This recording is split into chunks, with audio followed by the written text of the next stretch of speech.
All right, today we are diving into a really beautiful and powerful little poem from an author named Phil. It's such a personal piece, and it gets right to the heart of what the arrival of spring really feels like and what it means on a much, much deeper level.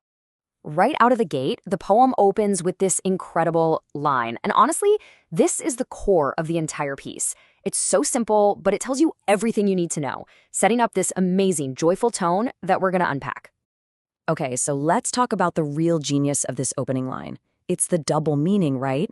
Phil is using the word spring to talk about his happiness in two totally different, but also totally connected ways. So, on the one hand, you've got a spring, like a coiled object, It's full of potential energy, just ready to bounce. But then you also have spring, the season, a time for renewal, for new life, and new beginnings. Phil's happiness is both of those things, all at once.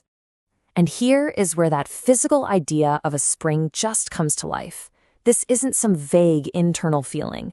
No, this is a real physical reaction. He literally bounces with joy. And check out what causes it.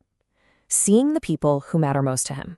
And this whole idea of connection just keeps building, because it becomes really clear really fast that the main source of all this joy isn't just the sunshine. It's his community. It's his friends, his family, his support system. This part is so important. Phil doesn't just say my support team. He takes a moment to name every single one of them. Chris, Debbie, Haley B., Greg, Blessing, Sebastian, and Sally.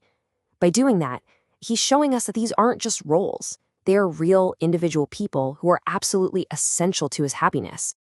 But that circle of connection doesn't stop there. It gets even bigger. The joy of spring is also about getting out and sharing experiences, like going to see live music with his gig buddy Mark. I mean, that's what it's all about, right? Doing what you love with people you love being around. And then he brings it all home, grounding this whole web of support in his family. His mom Diane and other family members are right there at the foundation of it all. It just paints this amazing picture of a really rich, supportive community. So, with all this joy and connection fueling him, what happens next? Well, it's not a passive feeling. It turns directly into energy and action in ways that are both super imaginative and really practical. I mean, how much do you love this line? It is so fun and playful.